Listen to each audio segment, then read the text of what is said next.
ಸಾಹಿತಿಗಳು ಮತ್ತು ಕಲಾವಿದರಿಗೆ ಸಾಮಾಜಿಕ ಬದ್ಧತೆ ಇರಬೇಕು. ಪ್ರೊಫೆಸರ್ ಯಲ್ಲಪ್ಪ ಹಿಮ್ಮಡಿ. ಇಂಡಿಪೆಂಡೆಂಟ್ ಸಂಗ್ರಾಮ್ ನ್ಯೂಸ್ಗೆ ಸ್ವಾಗತ. ಬಸವರಾಜ್ ಕಟ್ಟಿಮನಿ ಓದಿದ್ದು ಬಹಳ ಕಡಿಮೆ, ಆದರೆ ಅವರ ಸಾಹಿತ್ಯಿಕ ಸಾಧನೆ ತುಂಬಾ ದೊಡ್ಡದು. ಬಸವರಾಜ್ ಕಟ್ಟಿಮನಿರವರು ನೇರ ದಿಟ್ಟತನದಿಂದ ತಮ್ಮ ಸಾಹಿತ್ಯ ರಚನೆ ಮಾಡಿ ಹಲವಾರು ಕತೆ ಕಾದಂಬರಿಗಳನ್ನ ರಚಿಸಿ ಸಮಾಜದ ವ್ಯವಸ್ಥೆಯನ್ನ ವಾಸ್ತವಿಕವಾಗಿ ಚಿತ್ರಿಸಿದ ಹಿರಿಮೆಗೆ ಅವರದು ಎಂದು ತಿಳಿಸಿದರು. ಅವರು ಜಿಲ್ಲಾ ಕನ್ನಡ ಸಾಹಿತ್ಯ ಪರಿಷತ್ತು ಧಾರವಾಡ ಹಾಗೂ ಬಸವರಾಜ್ ಕಟ್ಟಿಮನಿ ಪ್ರತಿಷ್ಠಾನ ಬೆಳಗಾವಿ ಇವರ ಸಂಯುಕ್ತ ಆಶ್ರಯದಲ್ಲಿ ಜಿಲ್ಲಾ ಕನ್ನಡ ಸಾಹಿತ್ಯ ಪರಿಷತ್ ಭವನದಲ್ಲಿ ಬಸವರಾಜ್ ಕಟ್ಟಿಮನಿ ದತ್ತಿ ಉಪನ್ಯಾಸ ಮತ್ತು ವಚನ ಗಾಯನ ಸ್ಪರ್ಧೆಯನ್ನ ಆಯೋಜಿಸಲಾಗಿತ್ತು. ಬಸವರಾಜ್ ಕಟ್ಟಿಮನಿ ಪ್ರತಿಷ್ಠಾನ ಅಧ್ಯಕ್ಷ ಪ್ರೊಫೆಸರ್ ಯಲ್ಲಪ್ಪ ಹಿಮ್ಮಡಿರವರು ಉದ್ಘಾಟಿಸಿ ನೆರವೇರಿಸಿ ಮಾತನಾಡಿದರು. ಡಾಕ್ಟರ್ ಧನವಂತ್ ಹಾಜವಗೌಡ್ರವರು ಮಾತನಾಡಿ, ಬಸವರಾಜ್ ಕಟ್ಟಿಮನಿ ಬಡ ಅನಕ್ಷರಸ್ಥರ ಕುಟುಂಬದಲ್ಲಿ ಜನಿಸಿದವರು. ಹಲವಾರು ಪ್ರಗತಿಪರ ಕಾದಂಬರಿ ಬರೆದು ಸಮಾಜದ ಅಂಕುಡೊಂಕು ತಿದ್ದಲು ಶ್ರಮವಹಿಸಿ ಕರ್ನಾಟಕ ವಿಧಾನ ಪರಿಷತ್ತಿನ ಸದಸ್ಯರಾಗಿ ಸರ್ಕಾರದ ವಿರುದ್ಧ ಧ್ವನಿ ಎತ್ತಿದ ಧೀಮಂತ ವ್ಯಕ್ತಿತ್ವ ಹೊಂದಿದವರು ಎಂದು ಉಪನ್ಯಾಸ ನೀಡಿದರು. ಡಾಕ್ಟರ್ ವೀಣಾ ಬಿರಾದರ್ ದತ್ತಿದಾನಿಗಳ ಪರವಾಗಿ ಮಾತನಾಡಿ, ಬಸವರಾಜ್ ಕಟ್ಟಿಮನಿ ಕುಟುಂಬ ವತ್ಸಲರಾಗಿದ್ದರೆಂದು ನೆನಪಿಸಿಕೊಂಡರು. ಡಾಕ್ಟರ್ ಲಿಂಗರಾಜ್ ಅಂಗಡಿರವರು ಅಧ್ಯಕ್ಷತೆ ವಹಿಸಿ ಮಾತನಾಡಿದರು. ವೇದಿಕೆ ಮೇಲೆ ಬಸವರಾಜ್ ಕಟ್ಟಿಮನಿ ಪ್ರತಿಷ್ಠಾನದ ಸದಸ್ಯರಾದ ಮಂಜುಳಾ ಬಿರಾದಾರ್, ಪ್ರೊಫೆಸರ್ ಎಸ್.ಜಿ. ಚಿಕ್ನರಗುಂದ್, ಕಸಾಪ ಗೌರವ ಕಾರ್ಯದರ್ಶಿ ಪ್ರೊಫೆಸರ್ ಕೆ.ಎಸ್. ಕೌಜಲ್ಗಿ, ಹುಬ್ಬಳ್ಳಿ ಕಸಾಪ ತಾಲೂಕು ಗೌರವ ಕಾರ್ಯದರ್ಶಿ ಚನ್ನಬಸಪ್ಪ ಧಾರವಾಡ ಶೆಟ್ಟರ್ ಉಪಸ್ಥಿತರಿದ್ದರು. ಉಮಾಕಾಂತ್ ಅರ್ಕಸಾಲಿ ಪ್ರಾರ್ಥಿಸಿದರು. ಮಹಾಂತೇಶ್ ನರೇಗಲ್ ರವರು ಸ್ವಾಗತಿಸಿದರು. ಡಾಕ್ಟರ್ ಜಿಂದತ್ ಹಡಗಲಿ ನಿರೂಪಿಸಿದರು. Doctor SS. ದೊಡಮನಿ ವಂದಿಸಿದರು. ನಿರ್ಣಾಯಕರಾಗಿ ಪ್ರಮೀಳಾ ಜಕ್ಕನ್ನವರ್ ಹಾಗೂ ಅನ್ನಪೂರ್ಣ ತಾಳಿಕೋಟಿ ಕಾರ್ಯನಿರ್ವಹಿಸಿದರು. ಬಸವಾದಿ ಶರಣರ ವಚನ ಗಾಯನ ಸ್ಪರ್ಧೆಯಲ್ಲಿ 9 ಮಹಿಳಾ ಮಂಡಳಿಗಳು ಭಾಗವಹಿಸಿದ್ದವು. ಪ್ರಥಮ ಸ್ಥಾನ ಖೈರುನಿಸಾ ಗಾನ ಸಿಂಚನ ಮಹಿಳಾ ಮಂಡಳ, ದ್ವಿತೀಯ ಸ್ಥಾನ ಕಲಾವತಿ ಹುಗ ತುಂಗಭದ್ರಾ ಮಹಿಳಾ ಮಂಡಳ, ತೃತೀಯ ಸ್ಥಾನ ಪ್ರಿಯಾ ದೇಗಾವಿ ಮಠ್ ವನಸಿರಿ ಮಹಿಳಾ ಮಂಡಳ ಹಾಗೂ ಸಮಾಧಾನಕರ ಬಹುಮಾನ ಗೌರಮ್ಮ ನೇಮತಿ ಅಕ್ಕನ್ಬಳಗ ಮಹಿಳಾ ಮಂಡಳವು ಪಡೆದುಕೊಂಡವು. ನಿತಿನ್ ಚಂದ್ರ ಹತ್ತಿಕಾಳ್, ಚಿಂತನ್ ಹತ್ತಿಕಾಳ್, ಅರುಣ್ ಕುಮಾರ್ ಹಬ್ಬು, ಅರುಣ್ ಕೊಲ್ಲೆಗಳಿಕರ್, ಡಾಕ್ಟರ್ ಎಸ್.ಬಿ. ಗಾಡಿ ಸೇರಿದಂತೆ ಅನೇಕರು ಉಪಸ್ಥಿತರಿದ್ದರು. ಪಂಚಕಜ್ಜಾಯಗಳ ನೈವೇದ್ಯ ನೀಡಿ ಪಂಚಫಲ ಕ್ಷೀರಗಳ ಅಭಿಷೇಕ ಮಾಡಿ, ಪಂಚಕಜ್ಜಾಯಗಳ ನೈವೇದ್ಯ ನೀಡಿ ಗೀತ ಪ್ರಿಯನೇ ನಿನ್ನ ಹಾಡಿ ಕೊಂಡಾಡಿ ಒಂದಾಗಿ ಚಂದಾಗಿ ಪೂಜಿಸಲು ಕೂಡಿ ಫಲದಾಯಕ ಯಮಗೆ ಶುಭಕಾರಕ ಮೊದಲ ಪೂಜೆಯು ನಿನಗೆ ಗಣನಾಯಕ.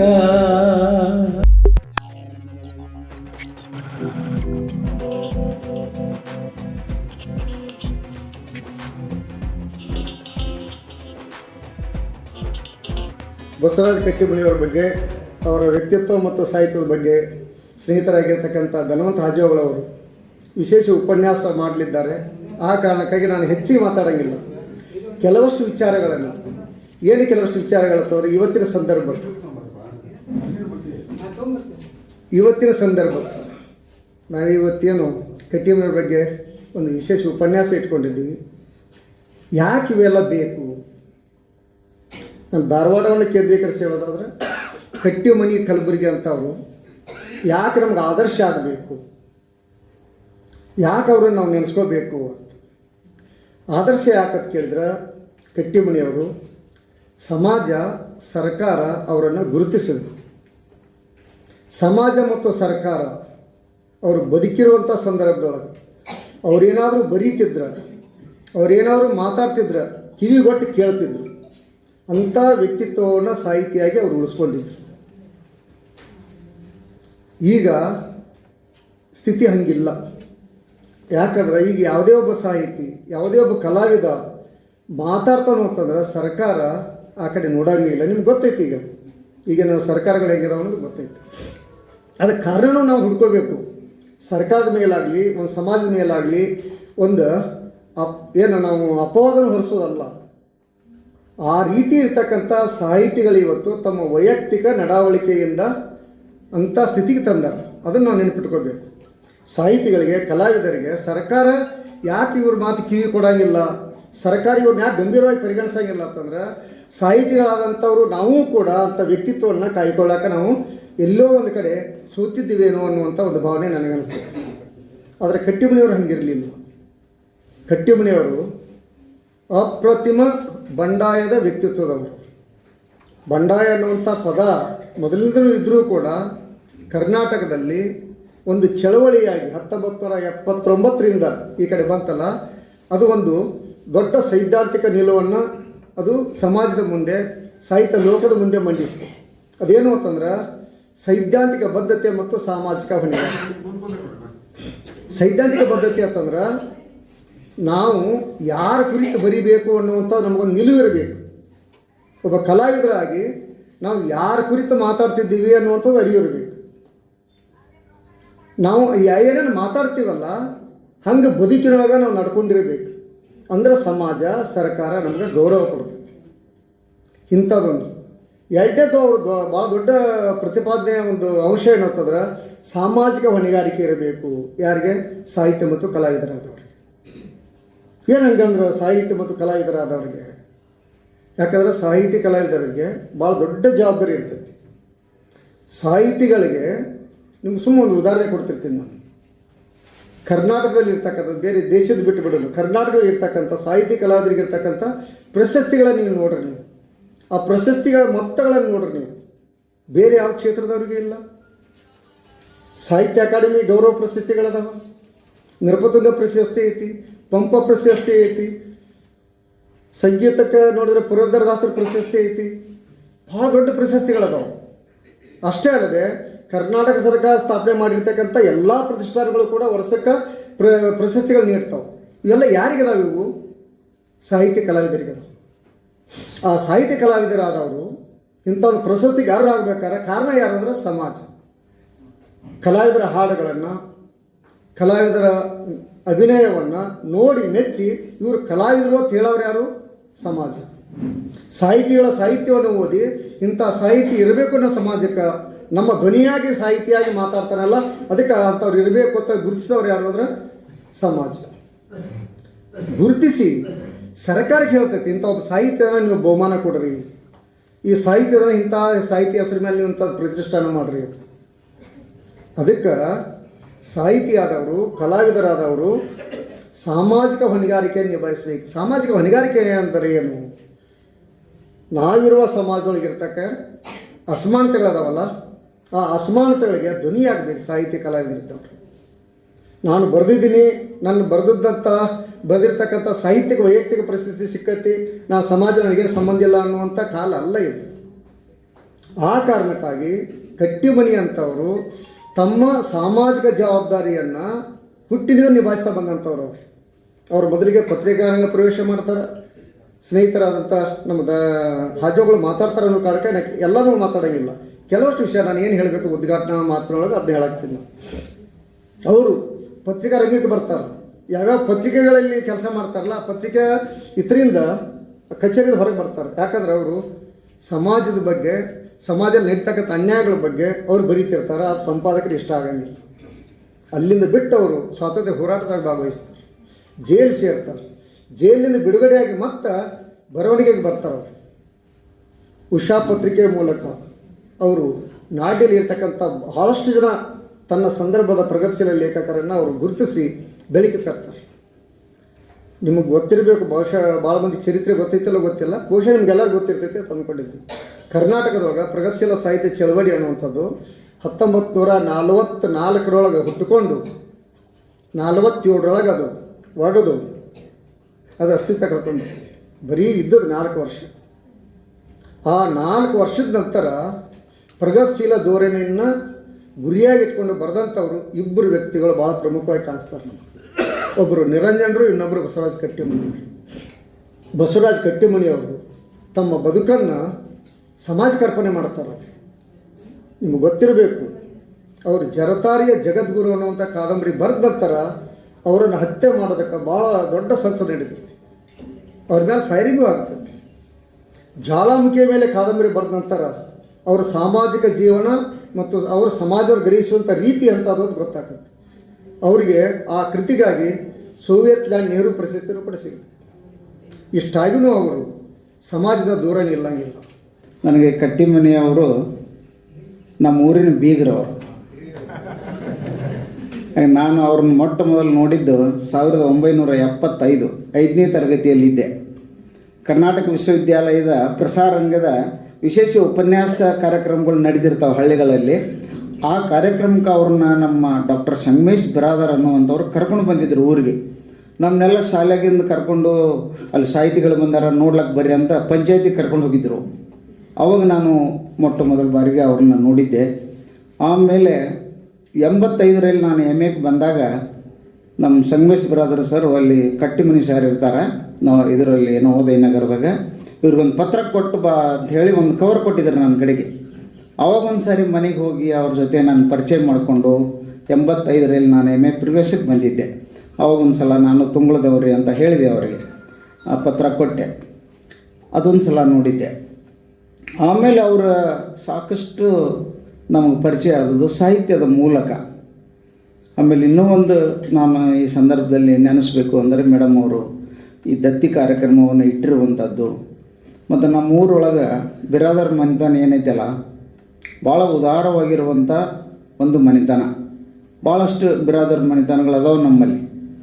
ಆದರೆ ಇವತ್ತಿಗೂ ಕೂಡ ನಾವೆಲ್ಲ ಇಷ್ಟೊಂದು ದೊಡ್ಡ ವಿಶ್ವವಿದ್ಯಾಲಯದ ಪ್ರೊಫೆಸರ್ ಆಗಲಿಕ್ಕೆ ಕಾರಣರು ಅಂತಂದರೆ ನಮ್ಮೂರಿನ ಆ ಮನೆತನಗಳು ನಮಗೆ ಭಾಳಷ್ಟು ಸಹಾಯ ಮಾಡೋದು.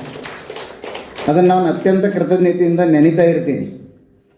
ಒಂದು ಮಾತು ಹೇಳ್ತೀನಿ ನಾನು ಈ ಸಂದರ್ಭದಲ್ಲಿ. ನಾನು 7ನೇಂತೆ ಮುಗಿದ ಕೂಡಲೇ ನಮ್ಮ ಮನೆಯಲ್ಲಿ ಏನು ಚರ್ಚೆ ನಡೀತಿತ್ತು ಅಂದ್ರೆ 4 ಮಂದಿ ಅಣ್ಣ ತಮ್ಮ, 2 ದುಡಿದು 2 ಶಾಲೆ ಕಲಿದು. ನಮ್ಮಪ್ಪ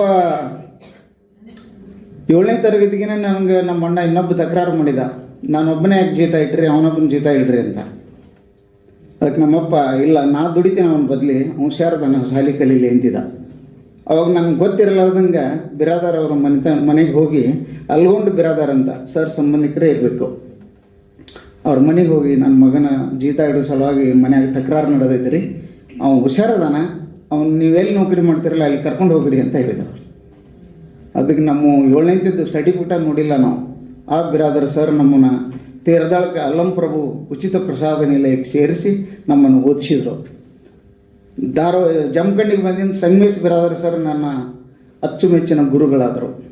ಅವರು ನನಗೆ ಕನ್ನಡ ಸಬ್ಜೆಕ್ಟ್ ತೊಗೊಂಡು ಓದ್ತಾ ಇದ್ದೀನಿ ಸರ್, ನಾನು ಪ್ರೊಫೆಸರ್ ಆಗ್ಬೇಕಂತ ಇಚ್ಛೆ ಐತಿ ಅಂತ ಅವ್ರಿಗೆ ಹೇಳಿದಾಗ ನನಗೆಲ್ಲ ರೀತಿಯ ಸಹಾಯವನ್ನು ಮಾಡಿದರು ಅವರು. ಹೀಗಾಗಿ ನಾವು ಜೀತ ಇರುವಂಥ ಒಂದು ಸ್ಥಿತಿಯೊಳಗಿದ್ದಾಗ ನಾವು ಈ ಉನ್ನತವಾದಂಥ ಶಿಕ್ಷಣ ವ್ಯವಸ್ಥೆಗೆ ಬಂದಿರುವುದಕ್ಕೆ ಆ ಮನೆತನ ಕಾರಣ ಆಗಿದೆ ಅನ್ನೋದಕ್ಕಾಗಿ ನಾನು ಅತ್ಯಂತ ಕೃತಜ್ಞತೆಯಿಂದ ಈ ಸಂದರ್ಭದಲ್ಲಿ ನೆನೀತೀನಿ. ಅಪಾರವಾಗಿರುವಂಥ ಜ್ಞಾನವನ್ನು ನಮಗೆ ತಂದು ಕೊಡ್ತದೆ ಅನ್ನೋದರ ಹಿನ್ನೆಲೆಯಲ್ಲಿ ನಾವು ಕಟ್ಟಿಮನಿಯವರ ಕೃತಿಗಳನ್ನು ನೋಡಬೇಕಾಗ್ತದೆ ಅಂತ. ಆ ಹಿನ್ನೆಲೆಯಲ್ಲಿ ನಾನು ಈ ಮಾತುಗಳನ್ನು ಪ್ರಸ್ತಾಪ ಮಾಡಿದ್ದೇನೆ. ಅವರು ಇಡೀ ಜೀವನನೇ ಒಂದು ರೀತಿಯಾಗಿರುವಂಥ ಅಲಿದಾಟದ ಬದುಕು, ಅಲೆಮಾರಿಗಳ ಅಲಿದಾಟ ಅಂತ ಹೇಳ್ತಾರೆ. ಉಪಜೀವನಕ್ಕಾಗಿ, ಅನ್ನಕ್ಕಾಗಿ. ಯಾಕಂದರೆ ಈ ಅನ್ನದ ಸಮಸ್ಯೆ ಐತೆಲ್ಲ, ಇದನ್ನು ಯಾವ ಪುಸ್ತಕದಲ್ಲಿ ತೇರಿ ಓದಿದರೂ ನಮಗೆ ಅರ್ಥ ಆಗೋದಿಲ್ಲ. ಸ್ವತಃ ಅನುಭವಿಸಿದರೆ ಮಾತ್ರ ಆ ಅನ್ನ ಮತ್ತು ಹಸಿವು ಏನೈತಲ್ಲ ಅದರ ಅನುಭವ ಆಗೋದು ಅವರಿಗೆ ಅನ್ನೋದನ್ನು ನಾವು ಗಮನಿಸಬೇಕಾಗ್ತದೆ. ಆ ಅನ್ನವನ್ನು ದೊರಕಿಸಲಿಕ್ಕೆ ಕಟ್ಟಿಮನಿಯವರು ಎಷ್ಟು ಊರುಗಳಿಗೆ ಅಡ್ಡಾಡಿದರು, ಎಷ್ಟು ಕೆಲಸಗಳನ್ನು ಬಿಟ್ಟರು, ಎಷ್ಟು ಕೆಲಸಗಳನ್ನು ಮಾಡಿದರು ಅನ್ನೋದ್ರ ಮೇಲಿಂದ ನಾವು ಅದನ್ನು ನೋಡಬೇಕಾಗ್ತದೆ. ಆ ಹಿನ್ನೆಲೆಯಲ್ಲಿ ಅವರು ಸಾಕಷ್ಟು ಅನುಭವಗಳನ್ನು ಅದರಲ್ಲಿ ಕಟ್ಟಿಕೊಟ್ಟಿದ್ದಾರೆ. ಅವರೆಲ್ಲ MLC ಆಗಿ ಕೆಲಸ ಮಾಡಿರುವಂಥದ್ದು, ಅವರು ಮಾಡಿರುವ ಕಾರ್ಯಕ್ಕೆ ನಾವು ನೋಡಿದಾಗ ಅನ್ನಿಸ್ತದೆ ಎಷ್ಟೊಂದು ಪ್ರಶಸ್ತಿಗಳು ಬರಬೇಕಾಗಿತ್ತಲ್ಲ ಕಟ್ಟಿಮನಿಯವರಿಗೆ ಅಂತ ಅನ್ನಿಸ್ತದೆ ನಮಗೆ. 2-3 ಕಾದಂಬರಿ ಬರೆದಂಥವರ ಜ್ಞಾನಪೀಠ ಪ್ರಶಸ್ತಿಗಳಂಥ ಪ್ರಶಸ್ತಿಗೆ ಭಾಜನರಾಗಿದ್ದಾರೆ.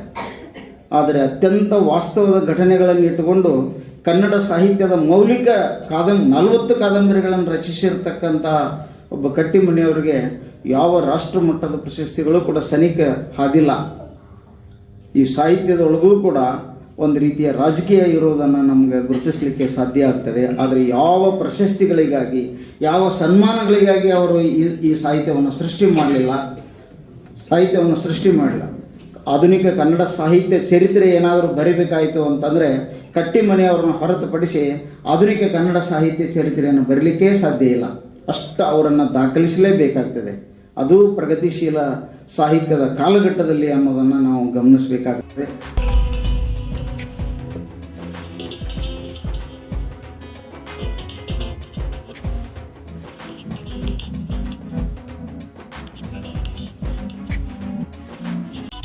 ಒಂದು ದೊಡ್ಡದಾದಂತಹ ಆಲದ ಮರ ಬಸವರಾಜ ಕಟ್ಟಿಮನಿಯವರು ಅಂತಂದ್ರೆ ನಮ್ಮ ಕಟ್ಟಿಮನಿ ಮನೆತನ ಹಾಗೂ ಈ ಕಡೆ ಬಿರಾದಾರ್ ಮನೆತನ ಎರಡೂ ಮನೆತನಗಳಿಗೆ ದೊಡ್ಡ ಗೌರವ, ದೊಡ್ಡ ಹೆಮ್ಮೆ, ನಮ್ಮೆಲ್ಲರ ದೊಡ್ಡ ಅಭಿಮಾನ ನಮ್ಮ ಅಜ್ಜನವರು.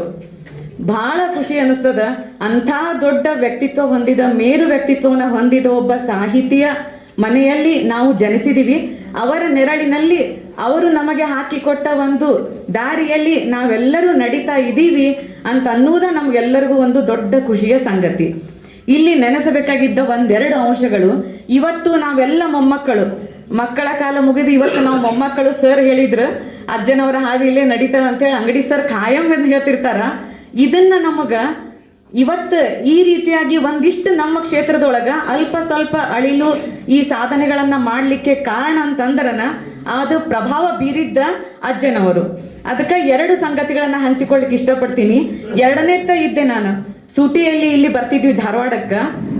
ಆವಾಗನ ಆ ವಯಸ್ಸಿನೊಳಗ ಪಕ್ಕಕ್ಕೆ ಕೂಡಿಸ್ಕೊಂಡು ಚನ್ವೀರ್ ಕಣ್ವಿಯವರು, ಸಿದ್ದನಗೌಡ ಪಾಟೀಲ್ ಅವರು, ಮಲ್ಲಿಕಾ ಗಂಟಿಯವರು, ಸುಕನ್ಯ ಮಾರುತಿ ಎಲ್ಲರೂ ಮನೆಗೆ ಬರ್ತಿದ್ರು. ಆ ಟೈಮ್ ಒಳಗ ಅವ್ರನ್ನ ನೋಡ್ತಿದ್ವಿ. ಅಲ್ಲಿ ಕೂಡಿಸಿಕೊಂಡು ಅಪ್ಪಾಜಿ ಅವರಿಗೆ ನರಗುಂದಕ್ಕ ಪತ್ರ ಬರೀಲಿಕ್ಕೆ ನಮಗ ಹಚ್ತಿದ್ರು. ಪತ್ರ ಬರೆದು ಮತ್ತದನ್ನ ಎಷ್ಟು ಚಂದ ಬರ್ದ ನೋಡಿಕಿ ಪತ್ರ ಅಂತೇಳಿ ಅವ್ರೆಲ್ಲರಿಗೂ ಓದಿ ಹೇಳ್ತಿದ್ರು. ಮೊಟ್ಟ ಮೊದಲು ನಮಗಲ್ಲಿ ಪ್ರೋತ್ಸಾಹ ತುಂಬಿದ್ದು, ಸ್ಫೂರ್ತಿಯನ್ನು ನೀಡಿದ್ದು ಅಜ್ಜರು ಈ ಕೆಲಸವನ್ನ ಮಾಡೋ ಮೂಲಕ. ಇನ್ನು ಎರಡನೇದಂತಂದ್ರ ಇವತ್ತಿಗೂ ಕಣ್ಣು ಮುಂದೆ ಹಚ್ಚ ಹಸಿರಾಗದ, ಭಾವುಕ ಅನಿಸ್ತದ ಮನಸ್ಸು. ನಾವು ಸೂಟಿಗೆ ಇಲ್ಲಿ ಬಂದ ತಕ್ಷಣ ನರಗುಂದದಿಂದ ಬಂದ ಕೂಡಲೇ ನಾವೆಲ್ಲರೂ ಒಂದ ವಾರಿಗೆ ಮೊಮ್ಮಕ್ಕಳು 7-8 ಜನ ಮೊಮ್ಮಕ್ಕಳಿದ್ವಿ. ಎಲ್ಲ ಮಾವಂದಿರು, ಆಮೇಲೆ ನಮ್ಮ ದೊಡ್ಡಮ್ಮ ಚಿಕ್ಕಮ್ಮರ ಮೊಮ್ಮಕ್ಕಳು ಎಲ್ಲರನ್ನ ಕರ್ಕೊಂಡು ಸಾಯಂಕಾಲ 5 ಗಂಟೆಗೆ ಯೂನಿವರ್ಸಿಟಿ ಗಾರ್ಡನ್ಗೆ ಕರ್ಕೊಂಡು ಹೋಗ್ತಿದ್ರು ಅಲ್ಲಿ ಆಟ ಆಡ್ಲಿಕ್ಕೆ ಅಂತ ಹೇಳಿ. ಆಟ ಮುಗಿಸಿ ವಾಪಸ್ ಬರುವಾಗ ಅವ್ರು ಎಷ್ಟು ಯೋಚನೆ ಇತ್ತು ನೋಡ್ರಿ, ಓದುವ ಹವ್ಯಾಸವನ್ನ ಬೆಳೆಸ್ಬೇಕು, ಆ ಅಭಿರುಚಿಯನ್ನ ಮೊಮ್ಮಕ್ಕಳೊಳಗೆ ತರಬೇಕು ಅಂತ ಅನ್ನುವ ಒಂದು ಹೆಂಗ್ ದೂರದೃಷ್ಟಿ ಅವರೊಳಗೆ ಇತ್ತಂದ್ರ ವಾಪಸ್ ಬರುವಾಗ ಸರ್ ನಿಮ್ಗೆಲ್ಲರಿಗೂ ನೆನಪಿರ್ಬೋದು, ಈಗ ಅದು ಶಾಪ್ ಇಲ್ಲಲ್ಲಿ ಯೂನಿವರ್ಸಿಟಿ ಒಳಗೆ ಒಂದು ಶಾಪ್ ಇತ್ರಿ ಸರ್, ಅಲ್ಲಿ ಕರ್ಕೊಂಡು ಹೋಗಿ ನಮ್ಮನ್ನ ನಿಲ್ಲಿಸಿ ಚಂದಮಾಮ, ಆಮೇಲೆ ಬಾಲಮಿತ್ರ, ಫ್ಯಾಂಟಮ್ ಇಂಥವು ಚಿತ್ರಕಥೆಗಳ ಪುಸ್ತಕಗಳಿರ್ತಿದ್ವು. ಅವಾಗ ನಮಗದನ್ನ ಆಸಕ್ತಿ ಮೂಡ್ಸಾಕ ಒಂದು ಲಂಚ ಕೊಡೋದು, ಚಿಕ್ಕಿ ಕೊಡ್ಸೋದು ಅಥವಾ ಚಾಕ್ಲೇಟ್ ಕೊಡ್ಸೋದು ಇಂಥದ್ದು ಮಾಡಿ ಅದ್ರ ಜೊತೆಗೆ ಆ ಪುಸ್ತಕ ಓದ್ಸಾಕ ಹಚ್ಚಿದ್ದು. 2 ದಿನ ಟೈಮ್ ಕೊಡೋದು ನಮಗ, ಇದನ್ನ ಓದ್ರಿ, ಒಂದ್ 2-3 ದಿನ ಬಿಟ್ಟು ಕತೆ ಹೇಳ್ರಿ, ಆಮೇಲೆ ಮತ್ತೊಂದು ಹೊಸದು ಕೊಡಿಸ್ತೀನಿ, ಆಟಕ್ಕೆ ಕರ್ಕೊಂಡು ಹೋಗ್ತೀನಿ. ಆ ವಯಸ್ಸೊಳಗನ 2ನೇತ್ತ 3ನೇತ್ತ 4ನೇತ್ತದೊಳಗನ ಅವರು ನಮ್ಮೊಳಗ ಆ ಒಂದು ಅಭಿರುಚಿಯನ್ನ ಆಸಕ್ತಿಯನ್ನ ಮೂಡಿಸಿದ್ದಕ್ಕ ಕೇವಲ 8ನೇ ತರಗತಿ 9ನೇ ತರಗತಿ ಬರುವುದಕ್ಕನ ಅವರ ಎಲ್ಲ ಕಾದಂಬರಿಗಳನ್ನ ಓದ್ಲಿಕ್ಕೆ ಆರಂಭ ಮಾಡಿದ್ವಿ. ಅದ ಜ್ಞಾನ ನಮಗ ಇವತ್ತಿಗೂ ಕೈ ಹಿಡದದ, ಮುನ್ನಡೆಸ್ಕೊಂಡು ಬರ್ಲಿಕ್ಕತ್ತದ. ಆದ್ರ ಒಂದು ಹಳಹಳಿ ಅನ್ಸೋದು, ನಾನು ಅವ್ರು ಹೋದಾಗ 10ನೇತ್ತ ಇದ್ದೆ, ಇನ್ನೂ ತಿಳುವಳಿಕೆ ಬರೋ ವಯಸ್ಸು. ಇಡೀ ಜಗತ್ತು ಇವತ್ತ ಕಟ್ಟಿಮನಿ ಅಂತಂದ್ರ ಹೊರಳಿ ನೋಡ್ತದ. ಇಡೀ ರಾಷ್ಟ್ರ ರಾಜ್ಯದ ಕನ್ನಡ ನಾಡಿನ ಮನೆಯ ಮಾತಾಗ್ಯಾರ. ಕೇವಲ ಅತಿ 25-26 ಒಂದು ಮನೆಗಳಿರುವ ಒಂದು ಪುಟ್ಟ ಹಳ್ಳಿ ಮಲಾಮರಡಿ, ಅಂಥಲ್ಲಿ ಜನಿಸಿ ಅನಕ್ಷರಸ್ಥ ತಂದೆ ತಾಯಿ, ಯಾವುದೂ ಹಿಂದೆ ಬೆಂಬಲ ಇಲ್ಲ, ಯಾವುದೂ ಅವರಿಗೆ ಸಪೋರ್ಟ್ ಇಲ್ಲ. ಅಂಥ ಕಾಲದೊಳಗ ಈ ಒಂದು ಸಾಧನೆಯನ್ನ ಮಾಡಿ ಮ್ಯಾಟ್ರಿಕ್ ಕೂಡ ಪೂರೈಸದೆ, ಇನ್ನೊಂದು ಅವರ ಒಂದು ದೈಹಿಕ ನ್ಯೂನತೆ, ಕಿವಿ ಕೇಳ್ತಿರ್ಲಿಲ್ಲ ವಿದ್ಯಾರ್ಥಿಯಾಗಿದ್ದಾಗನ, ಅದನ್ನೂ ಮೆಟ್ಟಿ ನಿಂತು ತಮ್ಮ ಛಲವನ್ನ ಬಿಡದ ಆತ್ಮವಿಶ್ವಾಸದಿಂದ ಜೀವನವನ್ನ ಎದುರಿಸಿ ಇವತ್ತ ದೊಡ್ಡ ಹೆಮ್ಮರವಾಗಿ ಬೆಳೆದು ನಿಲ್ಲುವಂತ ಸಾಧನೆ ಮಾಡಿದ್ರಲ್ಲ, ಅದು ನಮ್ಮೆಲ್ಲರಿಗೂ ಒಂದು ದೊಡ್ಡ ಹೆಮ್ಮೆ. ಅದ ಒಂದು ನಮಗೆ ಯಾವಾಗಲೂ ನೆನಪುಡಿಯುವಂಥದ್ದು. ಒಂದು ಸಣ್ಣ ಪ್ರಸಂಗ, ಕಾದಂಬರಿಕಾರನ ಕಥೆ ಒಳಗೆ ನನಗೆ ಬಹಳ ನಾಡಿಂದ ಮೇಲೆ ನನ್ನ ಮನಸ್ಸು ಯಾವುದಾದ್ರೂ ಕೆಲಸ ಮಾಡುವೊಳಗೆ ಹಿಂಜರಿತಂತಂದ್ರ ನೆನಪಾಗ್ತದ. ಇಷ್ಟು ಬಡತನದ ಸಮಸ್ಯೆಯನ್ನು ಎದುರಿಸಿದ್ರಂತ ಉಣಕಲ್ಲಿಗೆ ಬಂದಿದ್ರಂತ ಒಂದ್ಸಲ. ಉಣಕಲ್ಲಿಗೆ ಬಂದು ಆ ಕೆರೆ ಮುಂದೆ ನಿಂತು ಜೀವನ ಕಳ್ಕೊಂಡ್ಬಿಡ್ಲೇನೋ ಅಂತ ಅನ್ನುವಷ್ಟು ಸಹಿತ ಅವರು ಮಾನಸಿಕವಾಗಿ ನೊಂದಿದ್ರಂತ. ಆದ್ರೆ ಒಂದು ಸಣ್ಣ ಟರ್ನಿಂಗ್ ಪಾಯಿಂಟು, ವಾಪಸ್ ಬಂದು ಮುಂದೆ ಎಷ್ಟೆಲ್ಲ ಕಾದಂಬರಿಗಳನ್ನ ನೀಡಿದ್ರು. ಐತಿಹಾಸಿಕ, ರಾಜಕೀಯ, ಸಾಮಾಜಿಕ ಇದೆಲ್ಲದರ ಜೊತೆಗೆ ಇನ್ನೂ ಅನೇಕ ಸಮಾಜಮುಖಿ ಕೆಲಸಗಳು ಬಡ ಜನರಿಗೆ, ಬಡವರಿಗೆ ಎಷ್ಟು ಸಾಧ್ಯದ ಅಷ್ಟು ಸಹ ನಮ್ಮ ಕಣ್ಣು ಮುಂದೆನೇ ನೋಡೇವಿ. ಇಂಥವೆಲ್ಲವನ್ನ ಮಾಡೋ ಮೂಲಕ ಇವತ್ತು ನಮಗ ಒಂದು ಒಳ್ಳೆಯ ಮೌಲ್ಯಯುತ ಜೀವನವನ್ನ ನಡೆಸಲಿಕ್ಕೆ ಅವರು ನಮಗೆ ಆಶೀರ್ವಾದ ಮಾಡ್ಯಾರ ಅಂತ ಹೇಳ್ತಾ ಇಲ್ಲಿ ಮತ್ತೊಂದನ್ನ ನೆನೆಸಲೇಬೇಕು. ಹಿಮ್ಮಡಿ ಸರ್ ಅವರು ಕಳೆದ 1 ವರ್ಷದಿಂದ ಬಸವರಾಜ ಕಟ್ಟಿಮನಿ ಪ್ರತಿಷ್ಠಾನದ ಅಧ್ಯಕ್ಷರಾಗಿ ಕಾರ್ಯನಿರ್ವಹಿಸ್ತಾ ಇದ್ದಾರೆ. ಅದರ ಸದಸ್ಯರಾಗಿ ಚಿಕ್ಕನರಗುಂದ್ ಸರ್ ಅವರು, ನಮ್ಮ ತಾಯಿ ಮಂಜುಳಾ ಬಿರಾದರ್ ಅವರು ಅದಾರ. ನಾನು ಯಾಕೆ ಅವ್ರ ಹೆಸರನ್ನ ಇಲ್ಲಿ ಉಲ್ಲೇಖನ ಮಾಡ್ಲಿಕ್ಕೆ ಇಷ್ಟಪಡ್ತೀನಿ ಅಂತಂದ್ರೆ, ಇವತ್ತ ಈ ಎಲ್ಲ ಸಾಹಿತಿಗಳು ಯಾವ ರೀತಿ ಕಷ್ಟಪಟ್ಟರು, ಯಾವ ರೀತಿ ಆ ಕಷ್ಟಗಳನ್ನು ಎದುರಿಸಿ ಮುಂದೆ ಬಂದ್ರು, ಇಂಥದರ ಜೊತೆಗೆ ಅವರ ಕೃತಿಗಳಲ್ಲಿರುವ ಮೌಲ್ಯಯುತ ಅಂಶಗಳು ಇವತ್ತಿನ ವಿದ್ಯಾರ್ಥಿಗಳಿಗೆ ಮುಟ್ಟಬೇಕಾಗಿದ್ದು ಅತ್ಯವಶ್ಯಕವಾಗಿದೆ. ಅಂಥ ಕಾರ್ಯವನ್ನ ಕಳೆದ 1-2 ತಿಂಗಳಿನಿಂದ ಹಿಮ್ಮಡಿ ಸರ್ ಅವರು ತಮ್ಮ ಇಡೀ ಟೀಮ್ ಜೊತೆಗೆ ಕನಿಷ್ಠ 45ಕ್ಕೂ ಹೆಚ್ಚು ಪದವಿ ಕಾಲೇಜುಗಳಲ್ಲಿ, ಸರ್ಕಾರಿ ಪದವಿ ಕಾಲೇಜುಗಳಲ್ಲಿ ಅಜ್ಜನವರ ಕುರಿತು ಬದುಕು ಬರಹ, ಅದರ ಜೊತೆಗೆ ವಿದ್ಯಾರ್ಥಿಗಳ ಬಾಯಿಂದನ ಕಥೆಗಳನ್ನ ಹೇಳಿಸೋದು ಎಂಥ ಒಳ್ಳೆಯ ಕೆಲಸ ನೋಡ್ರಿ. ಅಂದ್ರೆ ಡೈರೆಕ್ಟ್ ಆಗಿ ಮಕ್ಕಳ ಮನಸ್ಸಿಗೆ ಮುಟ್ಲಿಕ್ಕೆ ಸಾಧ್ಯ ಅದ. ಇಂಥ ಕೆಲಸವನ್ನ ಮಾಡಿದ್ದಕ್ಕೆ ಅಜ್ಜನವರ ಹೆಸರನ್ನ ಮನೆಯಲ್ಲಿ ಮನದಲ್ಲಿ ವಿದ್ಯಾರ್ಥಿಗಳಿಗೆ ಎಲ್ಲರಿಗೂ ಮುಟ್ಟಿಸ್ಲಿಕ್ಕೆ ಹಿಮ್ಮಡಿ ಸರ್ ಅವರ ಇಡೀ ಟೀಮ್ ಬಹಳಷ್ಟು ಶ್ರಮ ಪಡ್ತಾ ಇದೆ. ನಮ್ಮ ಇಡೀ ಕುಟುಂಬದ ವತಿಯಿಂದ ಸರ್ಗೆ ಇವತ್ತು ವಿಶೇಷವಾಗಿ ಧನ್ಯವಾದಗಳನ್ನ ತಿಳಿಸ್ತೀನಿ. ಕಳೆದ ವರ್ಷನ ದತ್ತಿ ಕಾರ್ಯಕ್ರಮ 2 ವರ್ಷ ಆಯಿತು. ಅಂಗಡಿ ಸರ್ ಅವರ ಸಮ್ಮುಖದೊಳಗ ದತ್ತಿ ಮಾಡೋಣ, ಅಜ್ಜರ ಹೆಸರಿನಲ್ಲಿ ಪ್ರತಿ ವರ್ಷ ಕಾರ್ಯಕ್ರಮ ಮಾಡೋಣ, ವಿಭಿನ್ನ ಕಾರ್ಯಕ್ರಮಗಳನ್ನ ಮಾಡೋಣ ಅಂತ ಹೇಳಿ ಅಂಗಡಿ ಸರ್ಗೆ ಅಪ್ಪಾಜಿ ಮತ್ತು ಅವರು ಅಲ್ಲಿ ಮಾತಾಡಿ ಅದನ್ನ ಡಿಸೈಡ್ ಮಾಡಿದ ತಕ್ಷಣ ಸರ್ ಅವತ್ತು ಏನು ಖುಷಿ ಪಟ್ರಲ್ಲ, ಇವತ್ತಿನ ತನಕನು ಮೇಡಮ್ ನಮ್ಮ ಧಾರವಾಡದ ದೊಡ್ಡ ಸಾಹಿತಿ ಬಸವರಾಜ್ ಕಟ್ಟಿಮನಿಯವರು ಅವ್ರ ಕಾರ್ಯಕ್ರಮ ಬೆಸ್ಟ್ ಮಾಡಬೇಕು, ಮಂದಿನ ಕೂಡಿಸ್ಬೇಕು, ಚಲೋ ಗೆಸ್ಟ್ ಕರಿಬೇಕು, ಖರೆ ಅಷ್ಟು ಖುಷಿ ಪಟ್ಟು ಅದನ್ನ ಇವತ್ತಿಗೂ ಕಳೆದ ಕಾರ್ಯಕ್ರಮನು ಅದೇ ರೀತಿ ಮಾಡ್ತಾ ಬಂದಾರಲ್ಲ, ಅವರಿಗೂ ಸಹ ನಾನು ನಮ್ಮ ಇಡೀ ಕುಟುಂಬದ ಪರವಾಗಿ ಧನ್ಯವಾದಗಳನ್ನ ತಿಳಿಸ್ತೀನಿ. ಹೀಗಾಗಿ ಇಷ್ಟೆಲ್ಲ ತಾಯಂದರು ತಮ್ಮೆಲ್ಲ ಟಿವಿ ನೋಡೋದು ಬಿಟ್ಟು ಮನೆಯಾಗಿನ ಮಕ್ಕಳು ಬಿಟ್ಟು ಮತ್ತು ಮನೆಯವ್ರನ್ನ ಮನ್ಯಾಗ ಕುಂದಿರಿಸಿ ನಾ ಬೇಗ ಬರ್ತೇನೆ ಅಂತ ಹೇಳಿ ಬಂದಿರಲ್ಲ. ಇಷ್ಟು ಬಂದಂಥ ತಾಯಿಯವ್ರ ಮುಂದೆ ಏನಾದರೂ ನಂದು ಸದ್ಯಕ್ಕೆ 5 ನಿಮಿಷ ಮಾತಾಡ್ಬೇಕಂತ ನನಗೆ ಖುಷಿ ಆಗ್ತದೆ. ಯಾಕಂದ್ರೆ ಕಟ್ಟಿಮನಿ ಅವರ ಒಂದು ಕಾದಂಬರಿಕಾರನ ಕಥೆಯನ್ನು 2ನೇ ಸಲ ಏನು ಕರೋನಾ ಆಗಿತ್ತು ಆ ಸಂದರ್ಭದಲ್ಲಿ ಅವ್ರು 850 ಪೇಜ್ ಆ ಬುಕ್ಕನ್ನು ಪೂರ್ತಿ ಓದಿದ್ದೇನಲ್ಲ. ಆ ಓದಿದಾಗ ನಾನು ಎಲ್ಲ ಕರೋನಾ ಬಿಟ್ಟು ಹೋಯ್ತಲ್ಲ, ಅದು ನಿಜವಾಗಿ ನನಗೆ ಭಾಳಷ್ಟು ಒಂದು ಭಾಳ ಪರಿಣಾಮ ಆಗಿದ್ದು ಅದೊಂದು ಪುಸ್ತಕ. ಆಮೇಲೆ ನಮ್ಮ ನಾಗಲೋಟಿ ಮಂಡಿ ಅವರು ಬಿತ್ತಿದ ಜೋಳಿಗೆ, ಆಮೇಲೆ ಸಿದ್ಧಲಿಂಗಯ್ಯ ಅವ್ರದ್ದೆಲ್ಲ ಊರು ಕೇರಿ, ಅವು 3 ಪುಸ್ತಕ ಓದಿ ಮುಗಿಸಿದ. ಇಷ್ಟು ನನಗೆ ಅವರ ಜೀವನ ನೋಡಿ ಅಗಳಿ ನಮ್ಮ ಸಹೋದರಿ ಹೇಳುವಾಗ ನಮ್ಮ ಬೂದ್ಯಾಳವ್ರ ಕಣ್ಣಾಗ ನೀರು ಬಂದು ಕಣ್ಣು ಬರ್ಸಾಕತ್ತಾರೆ. ಅಂದ್ರೆ ಆ ಒಂದು ಉಣ್ಕಲಿ ಕೆರೆ ಒಳಗೆ ಬೀಳ್ಲಿಕ್ಕೆ ಹೋಗಿದ್ದಾರಲ್ಲ, ಚುಣ್ಮರದಿಂದ ಜೀವನ ಮಾಡಿದ್ದಾರೆ. ಅಂಥ ಒಬ್ಬ ವ್ಯಕ್ತಿಯ ಬಗ್ಗೆ ನೋಡ್ರಲ್ಲ, ನಮ್ಮ ವೀಣಾ ಎಷ್ಟು ಅಜ್ಜನ ಬಗ್ಗೆ ಇಂಥ ಒಂದು 25,000 ರೂಪಾಯಿ ದತ್ತಿ ಇಟ್ಟು, ಆ ದತ್ತಿ ಜೊತೆಗೆ ಮತ್ತೆಲ್ಲ ಬಂದಂಥವ್ರಿಗೆ ಉಪಹಾರ ಇದು ಮತ್ತೆಲ್ಲ ನಿಮಗೆಲ್ಲ ಸ್ಪರ್ಧೆ ಇಡ್ಬೇಕಂತ ಹೇಳಿದ್ರೆ ಸ್ಪರ್ಧೆ ಅದ್ರ ಸದ್ಯಕ್ಕೆ ಕೇಳಿಲ್ಲ, ಆಯ್ತು ಅಂದ್ಬಿಟ್ರಲ್ಲ. ಇಬ್ಬರು ತಾಯಿ ಮಗಳು. ಹೀಗಾಗಿ ಪ್ರಥಮ ಬಂದವ್ರಿಗೆ 1500 ರೂಪಾಯಿ ಕೊಡ್ತೇವೆ. ಆಮೇಲೆ ದ್ವಿತೀಯ ಸ್ಥಾನ ಪಡೆದವ್ರಿಗೆ 1,000 ರೂಪಾಯಿ, ತೃತೀಯ ಸ್ಥಾನ 500 ರೂಪಾಯಿ, ಆಮೇಲೆ ಸಮಾಧಾನಕರ 500 ರೂಪಾಯಿ ಕೊಡ್ತೇವೆ. ಹೀಗಾಗಿ ನೀವೆಲ್ಲ ಬಂದಂಥವ್ರಿಗೆ ಏನಾದರೂ ಸ್ವಲ್ಪ ಆದ್ರೂ ಮಾನಿಟರಿ ಬೆನಿಫಿಟ್ ಇರಬೇಕಲ್ಲ. ಹೀಗಾಗಿ ಇಷ್ಟೆಲ್ಲ ನಿಮ್ಮ ಮೇಕಪ್ಗೆ 1,000 ರೂಪಾಯಿ ಖರ್ಚು ಮಾಡಿರ್ತೀರಿ. ಹೀಗಾಗಿ ಇದೇನು ದೊಡ್ಡ ಹಣ ಅಲ್ಲ. ಆದರೆ ಇವತ್ತಿನ ಕಾರ್ಯಕ್ರಮಕ್ಕೆ ಅದು ಇನ್ನೊಂದು ನಮಗೆ ವಿಶೇಷವಾಗಿದ್ದು ಬಸವರಾಜ್ ಕಟ್ಟಿಮನಿ ಟ್ರಸ್ಟ್ ಅಧ್ಯಕ್ಷರು ಆ ಹಿಮ್ಮಡಿ ಸರ್ ತಮ್ಮೆಲ್ಲ ಕೆಲಸದ ಬಿಟ್ಟು ಬೆಳಗಾವದಿಂದ ನಮ್ಮ ಹುಬ್ಬಳ್ಳಿ ಏನಂದ್ರೆ ಸಾಹಿತ್ಯ ಪರಿಷತ್ತಿ ಕರೆಸಬೇಕಿದ್ದು ಅಂತ ಅವ್ರು ಕಳೆದ ಕಾರ್ಯಕ್ರಮ ಮಾಡೋದಾಗಿತ್ತು. ಆ ಸಾಹಿತ್ಯ ಭವನದಲ್ಲಿ ಈ ಕಾರ್ಯಕ್ರಮ ಮಾಡ್ಬೇಕಂತಕ್ಕಂಥ ಉದ್ದೇಶ ಇಟ್ಟುಕೊಂಡು ನಾನು ಹಿಮ್ಮಡಿ ಸರ್ಗೆ ಕಳೆದಕ್ಕೆ ಅವರು ಭಾಳಷ್ಟು ಕಾರ್ಯಕ್ರಮ ತೊಡಗಿದ್ರು. ಹೀಗಾಗಿ 29ಕ್ಕೆ ಅಂಗಡಿ ಕೊಡ್ತೇವೆ ಅಂತ ಹೇಳಿದ್ರು. ನಮ್ಮ ಕಾರ್ಯಕ್ರಮದಲ್ಲಿ ಬಹಳ ಖುಷಿಯಾಗಿದೆ ಅಂತಕ್ಕಂಥ ಮಾತನ್ನ ಹೇಳ್ತಾ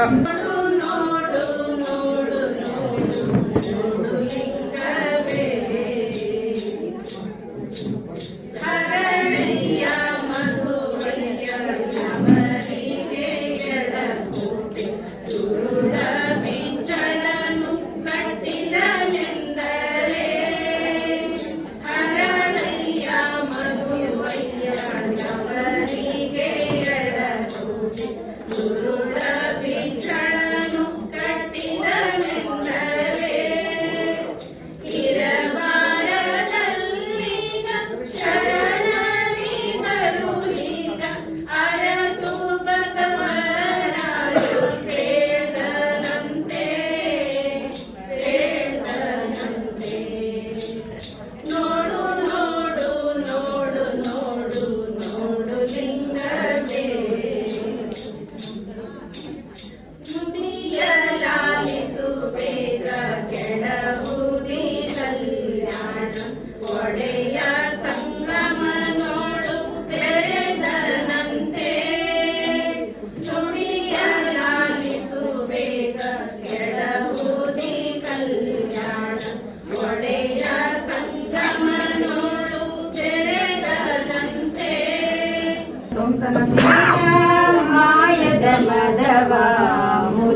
ಎನ್ನ ಕಾಯದ ಕತ್ತಲೆಯ ಕಳೆಯಯ್ಯ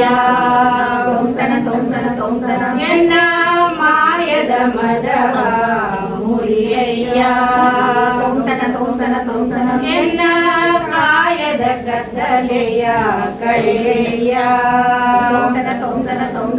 ಎನ್ನ ದೇವಾ ಚನ್ನ ಮಲ್ಲಿಕಾರ್ಜುನಯ್ಯ ದೇವಾ ಚನ್ನ ಮಲ್ಲಿಕಾರ್ಜುನಯ್ಯ ಎನ್ನ ದೇವಾ ಚನ್ನ ಮಲ್ಲಿಕಾರ್ಜುನಯ್ಯ ಎನ್ನ ದೇವಾ ಎನ್ನ ದೇವಾ ಎನ್ನ ದೇವಾ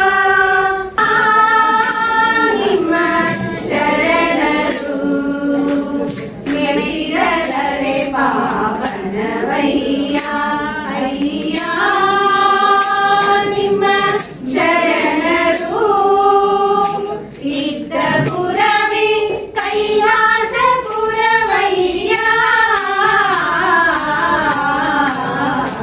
ಅಯ್ಯ ನಿಮ್ಮ ಶರಣರು ಮೆಟ್ಟಿದರೆ ಪಾವನವಯ್ಯ ಚಂದ ಮಲ್ಲಿಕಾರ್ಜುನಯ್ಯ ನಿಮ್ಮ ಚನ್ನ ಮಲ್ಲಿಕಾರ್ಜುನಯ್ಯ ನಿಮ್ಮ ಚನ್ನ ಮಲ್ಲಿಕಾರ್ಜುನಯ್ಯ ನಿಮ್ಮ ಶರಣ ಬಸವಣ್ಣ ಇದ್ದ ಕ್ಷೇತ್ರ ಶರಣ ಬಸವಣ್ಣ ಇದ್ದ ಕ್ಷೇತ್ರ ಅವಿಮುಖ ಕ್ಷೇತ್ರವಾಗಿ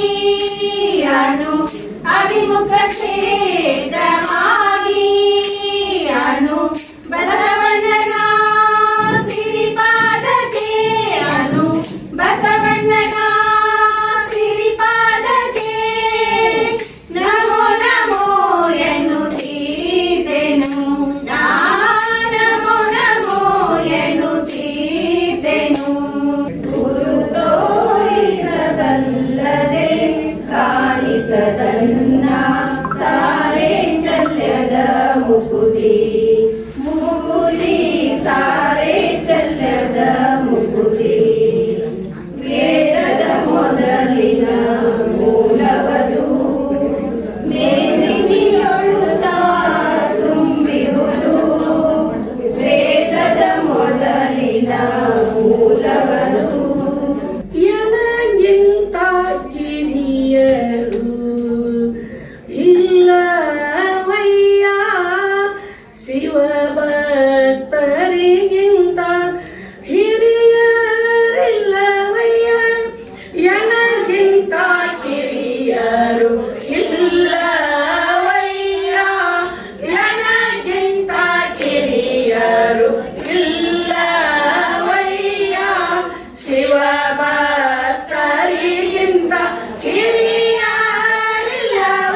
ಲಿಂಗಯ್ಯಗೆ ಮದುವೆಯ ಮಾಡಿದರು ಲಿಂಗಯ್ಯಗೆ ಮದುವೆಯ ಮಾಡಿದರು ಲಿಂಗಯ್ಯಗೆ ಮದುವೆಯ ಮಾಡಿದರು ಮದುವೆಯ ಮಾಡಿದರು ಭುವನ ಕೈಲಾಸದೋಳ್ ಮದುವೆಯ ಮಾಡಿದರು ಭುವನ ಕೈಲಾಸದೋಳ್ ಅಮರ ಗಣಗಳು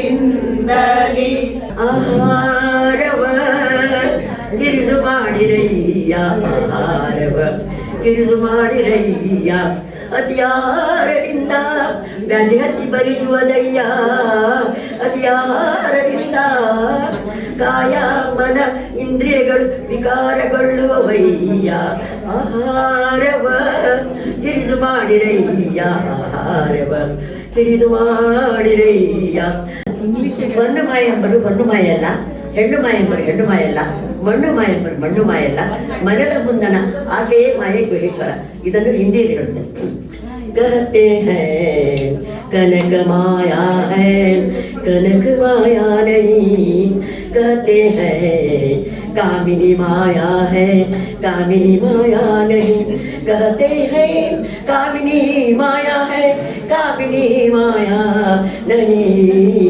कहते हैं माटी माया है माटी माया नहीं कहते हैं माटी माया है